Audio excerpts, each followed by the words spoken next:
Hey there, gang. Well, here it is. These are all of the comic books I bought this past week. We're going to talk about my reactions to these books. We're also going to, in this video, conduct our first subscriber giveaway drawing. And we will also, by a subscriber request, talk about the Legion flight ring that I wear in these videos. And so, a lot of ground to cover in this video. If you like comic books, stick around. We're going to have some fun.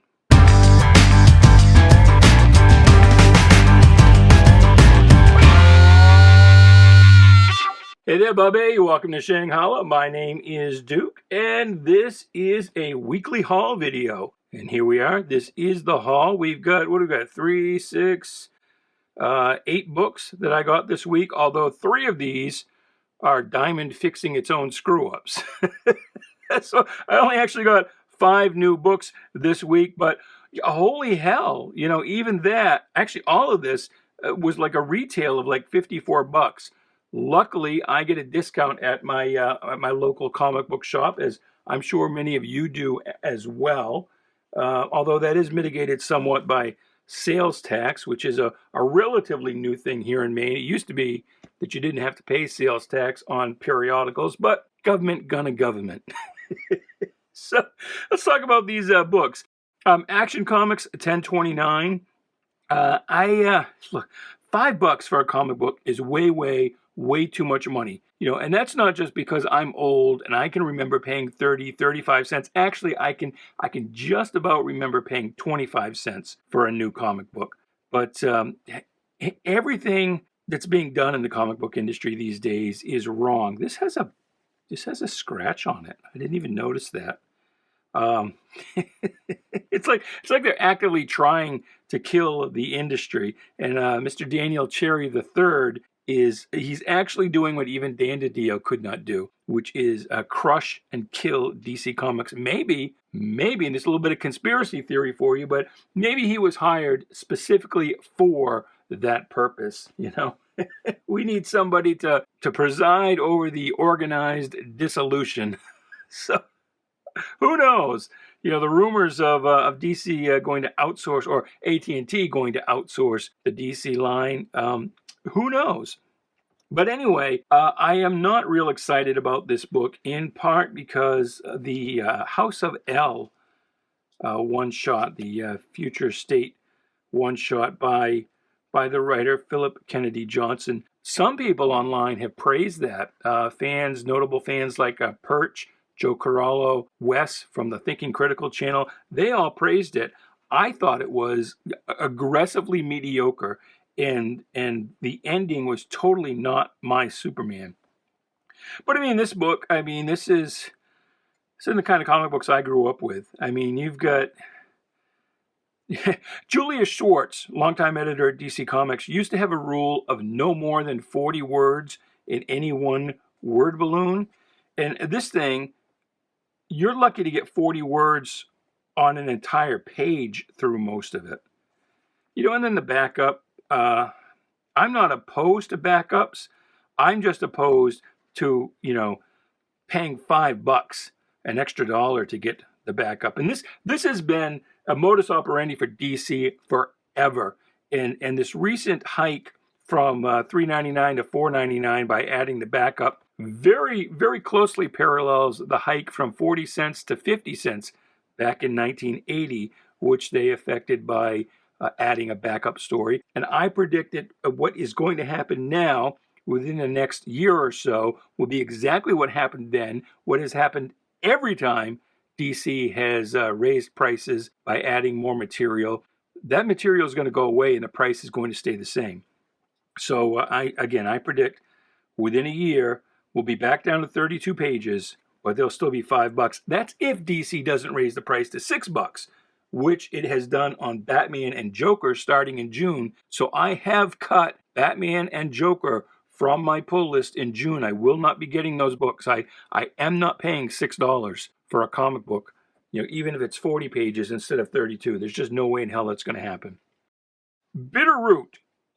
This was a book I was very excited about and very happy with to begin with.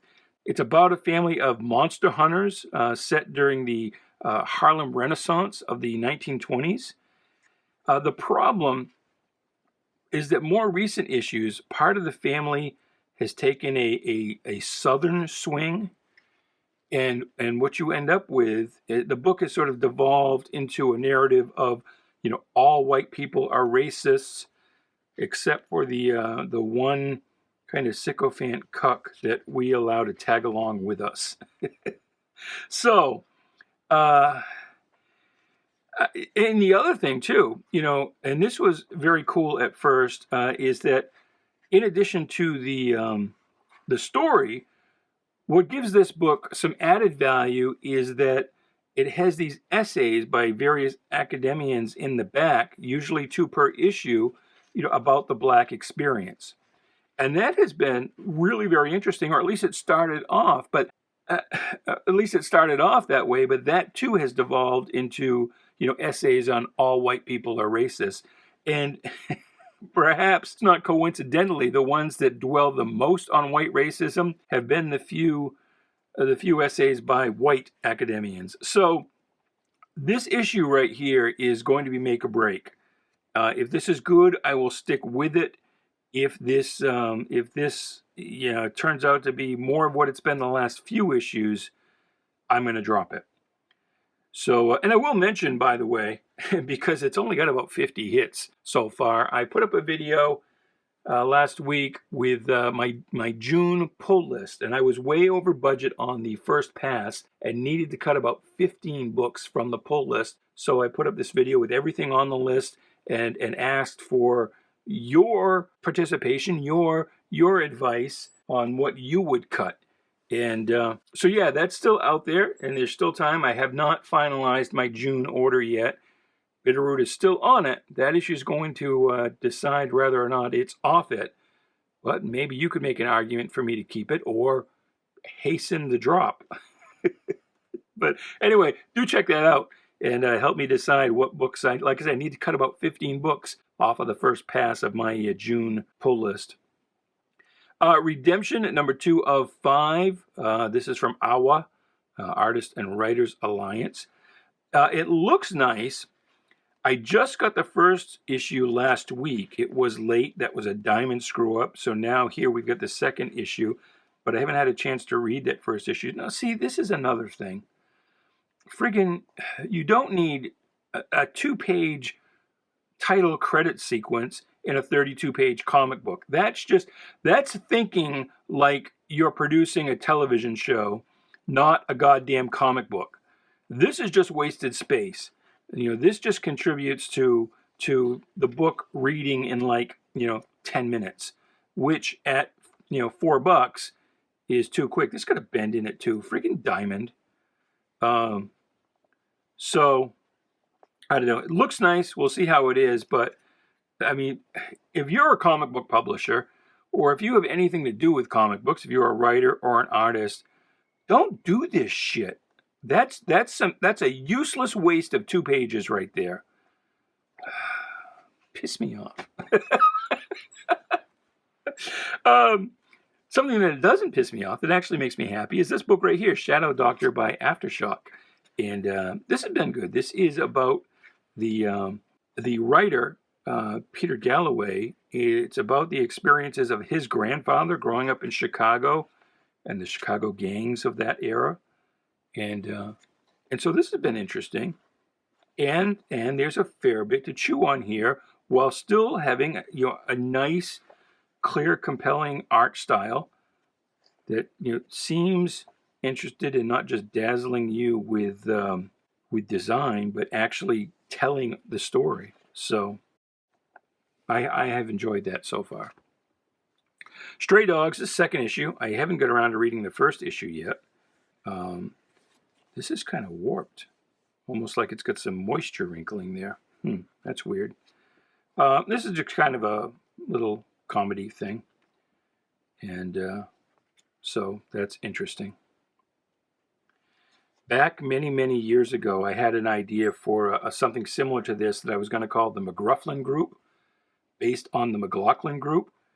And you were going to have John McLaughlin as a Great Dane, And this is when Jack Drummond was still alive, so he was going to be an old, sleepy old hound dog. And Pat Buchanan was going to be a bulldog. And you would have Clarence Thomas as like a little Scotty, or maybe a cat. The Liberals, I was going to do cats, I think. It was going to be a black cat. Eleanor Cliff was going to be a white cat. And it would have been them, you know, having adventures in and around Washington, D.C. So I never got around to doing that, so go ahead and steal my idea if you want. But anyway, it looks cute, but I haven't got around to reading it yet. Exciting comics. Oh, now we're getting into the screw-ups. So, thank you, Diamond, for giving me something to talk about. Exciting comics.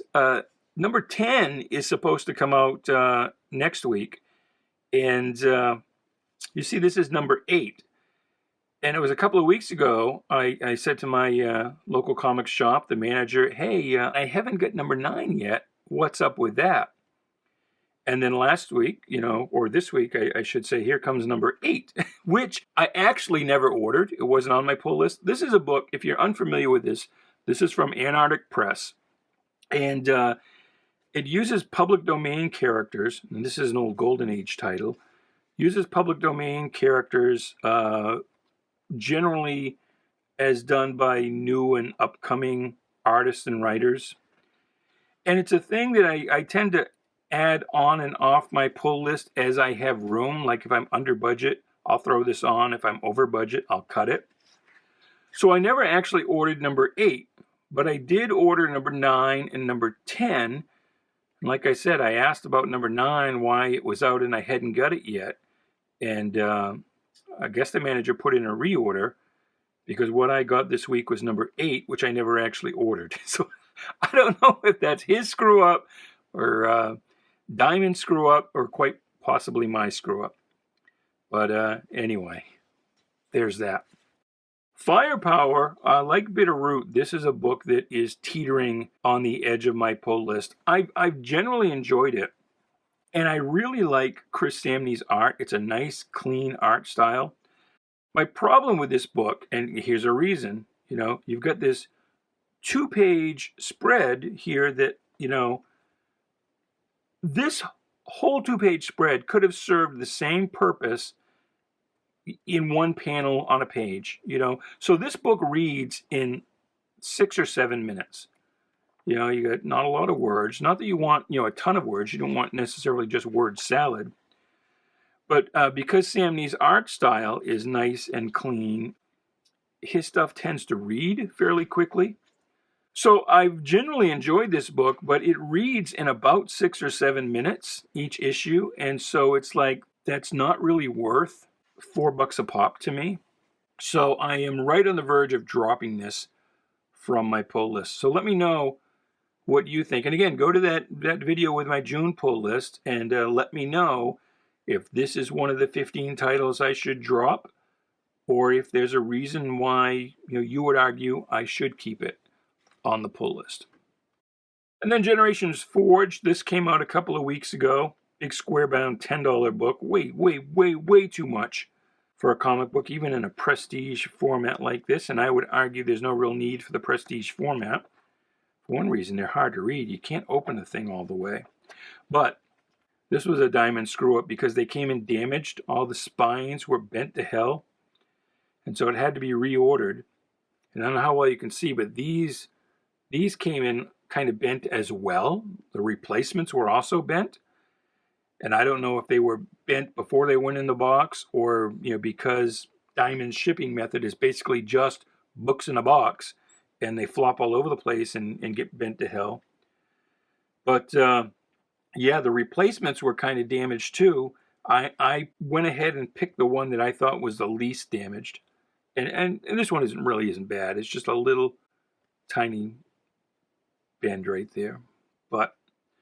Anyway, I got this book just because I guess. I wanted to see where DC's going, and I guess, I didn't know this has Nemesis Kid in it. Wow. Well, as a Legion collector, I collect everything Legion, no matter how obscure, so I would have had to have got this book anyway, just for the Nemesis Kid appearance. But I did get it not knowing he was in here, but just to see where DC's going. And it kind of looks like, from everything I've heard about this book and read online, it seems like no place good. Like, this linear verse thing is stupid.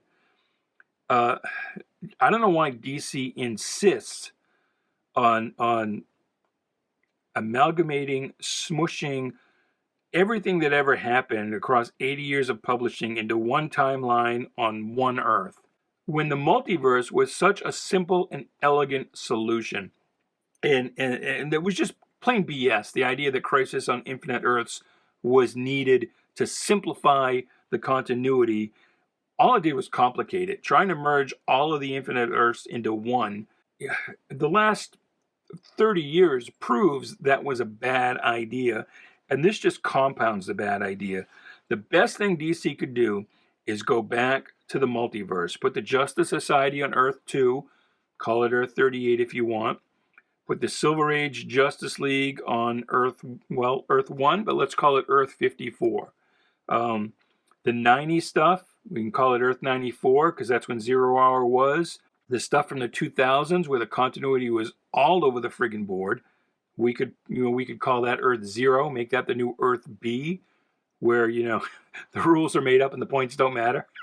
If you're unfamiliar, Earth B was in the pre-crisis era, where all of the stories that were kind of out of continuity were set, where things didn't make sense, where the Earth 1 Batman teamed up with Wildcat or Sergeant Rock. And so we could call the Earth 0 the new Earth B. And you could have your Earth 52 for the new 52 stuff, and then just start over with a new Earth 1. Shift the focus to a new Earth 1.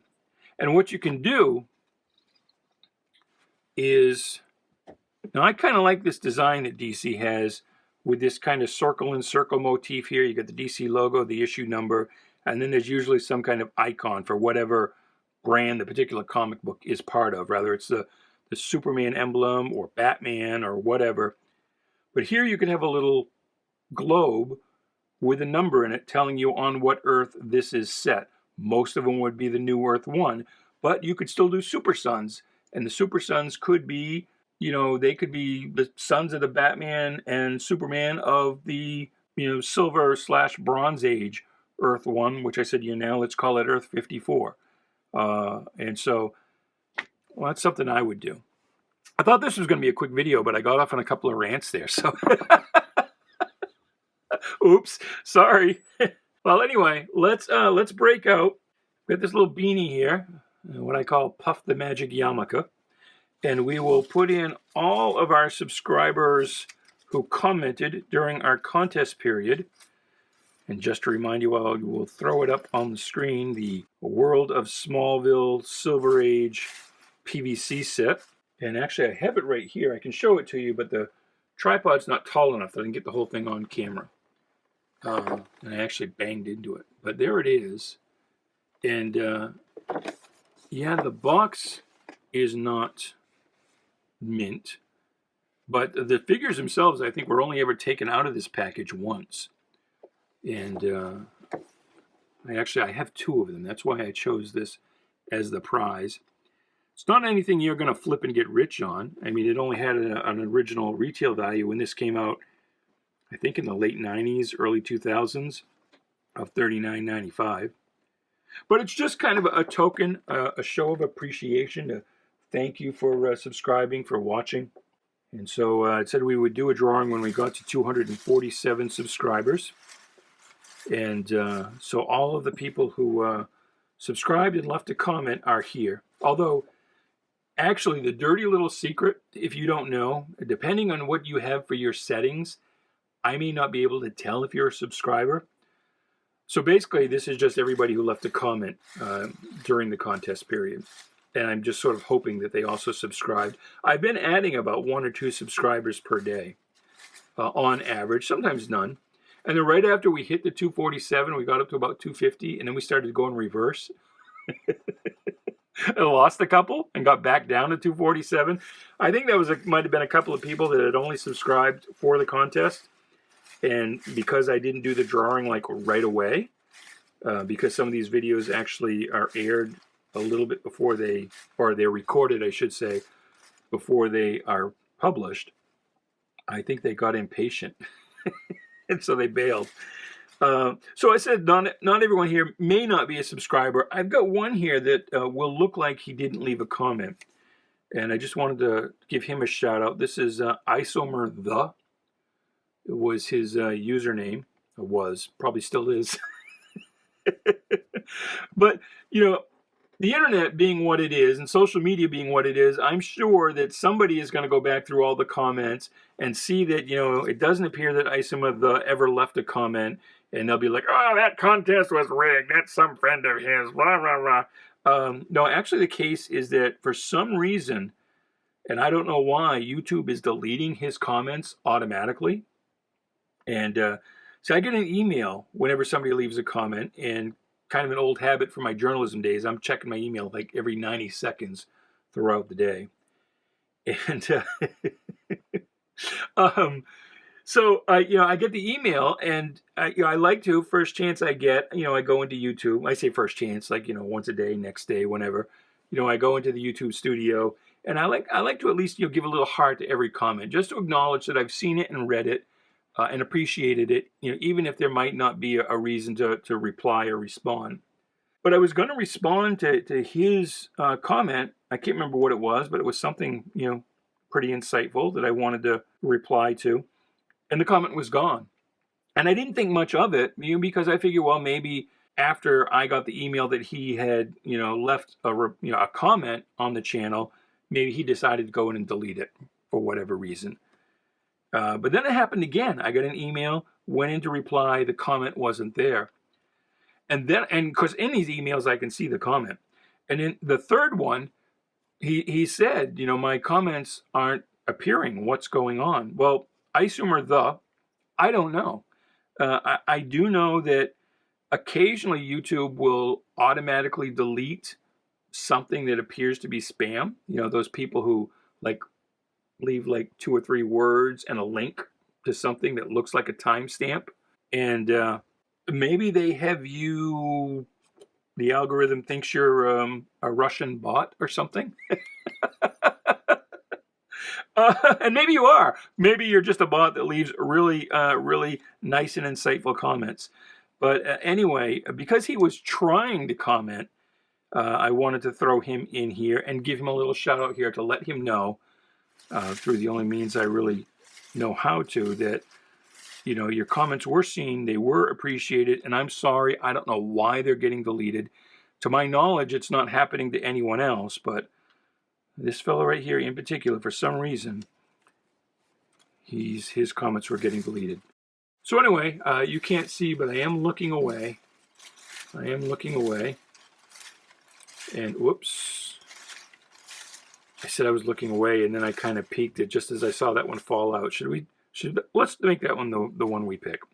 Actually, I had 2 fall out. We'll do that one as the backup, and let's do one more. We'll do, oops, I've got 2 there. That one. So 1, 2, 1, 2, 3. There we go. And the reason I'm doing the backups is that you're the first person, I may not be able to get a hold of them. Or it could be that they just don't want, you know, the prize here for whatever reason, which is cool. I mean, not all things are for all people. You know, some people might actually be subscribing to this channel and commenting just because they enjoy the content. That is not entirely outside the realm of possibility. I'm sure that, you know, in the great infinite expanse of the multiverse, there is some world on which that happens. People think I'm insightful. There's probably at least one world in the multiverse where people think I'm handsome. But anyway, Anthony Pardue. So Anthony, I'll try and get in touch with you. You can certainly try and get in touch with me, and we will arrange to get a mailing address for you so I can ship this out to you. And if for any reason you don't want it, that's fine. Like I said, not all things are for all people. You know, I know that, you know, these crowdfunded comics, and they put up these stretch goals of, you know, trading cards and stickers and other thing. And to me, I just want the comic book. All that other stuff is just clutter. It doesn't mean anything to me. So, Anthony, if you If you don't want the prize, then let me know.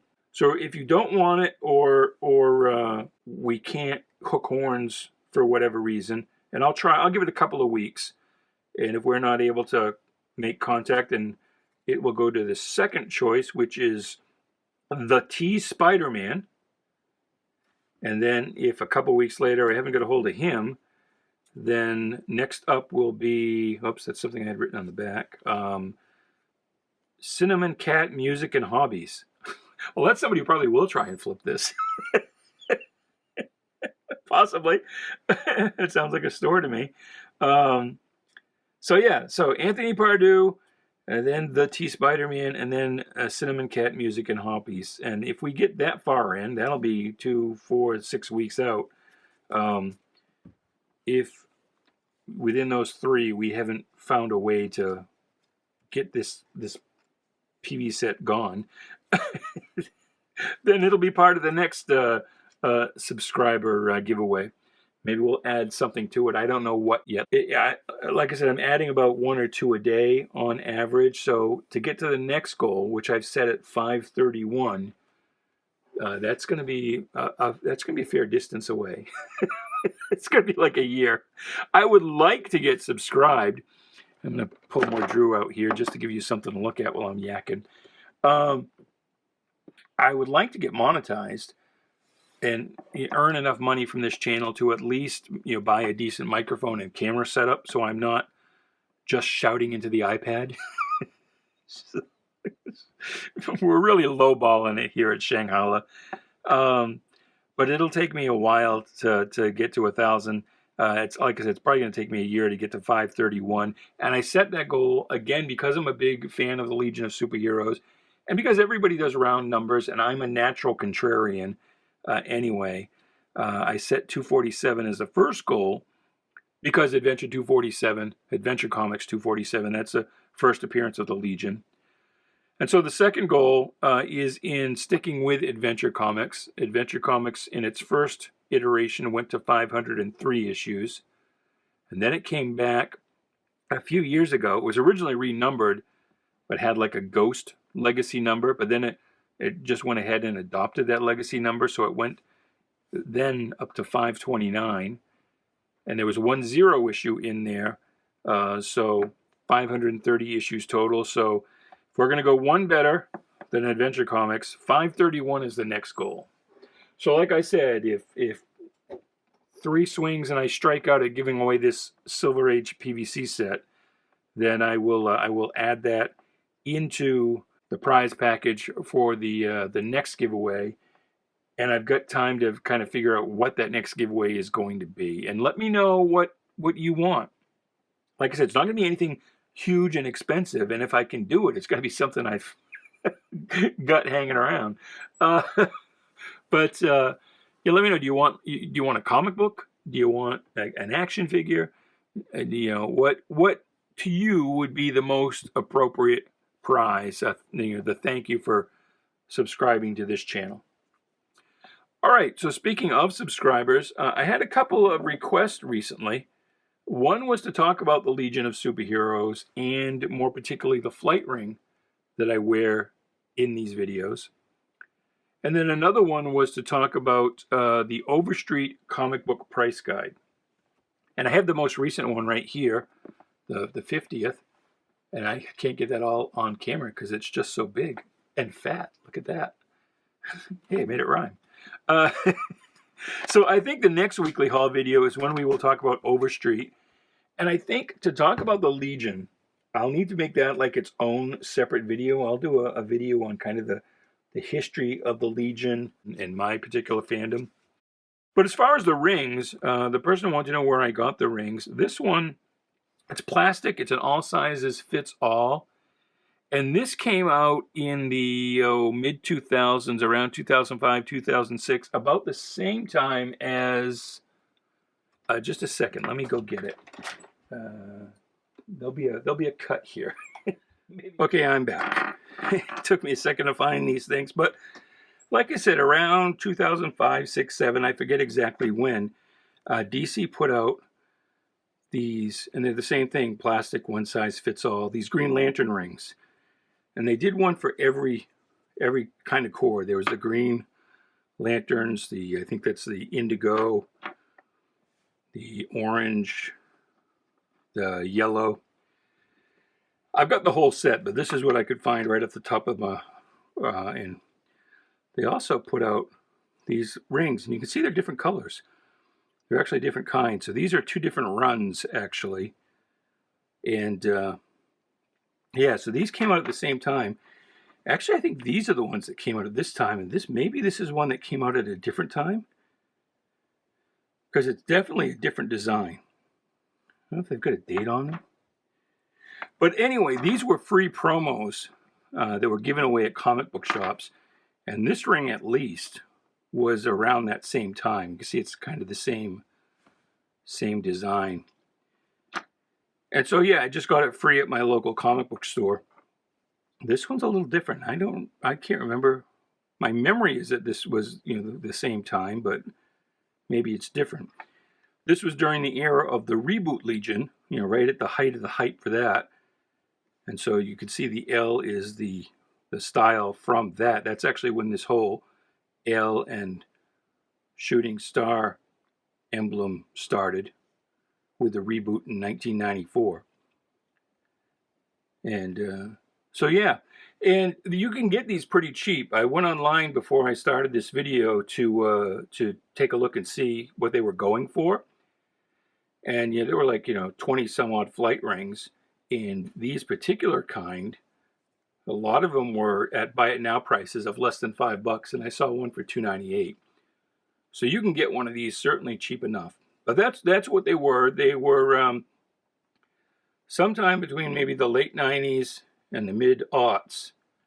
These were just free premiums given away at comic book stores. But they also have metal rings. Most of the metal rings are fan-made or limited productions, but this is one that DC put out, and this was right after the reboot started. It was a $55 then, and I love this message on it. This ring does not enable the wearer to fly.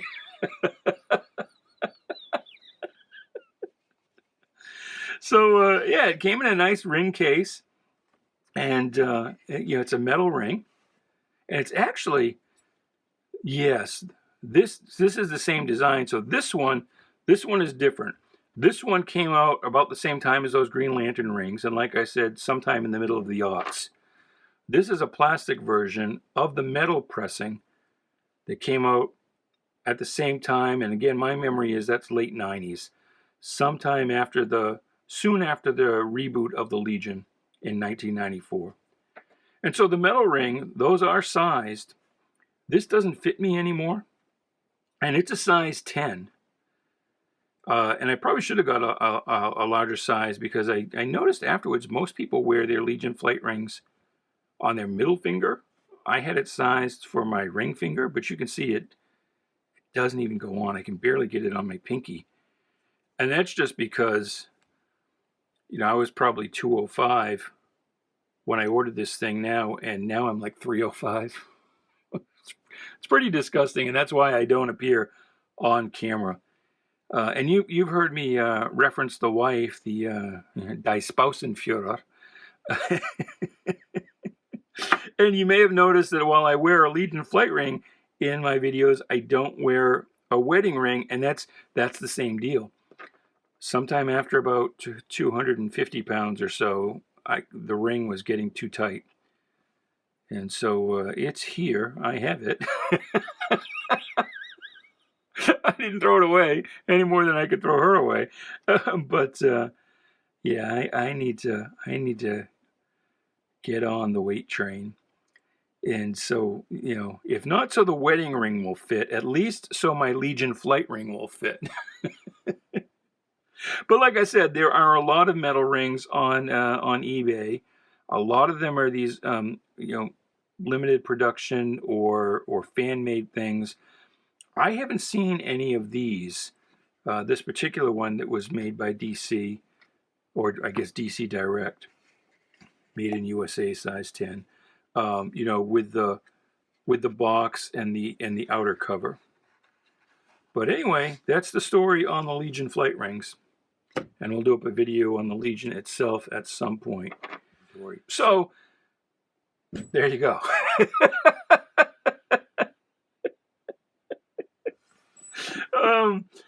How long have I been rambling? This was a long video. Sorry about that. I'll have to chop this up a little bit. But anyway, until the next video, please do like, share, and subscribe, of course. But as always, goodbye, good luck, and please be good to each other.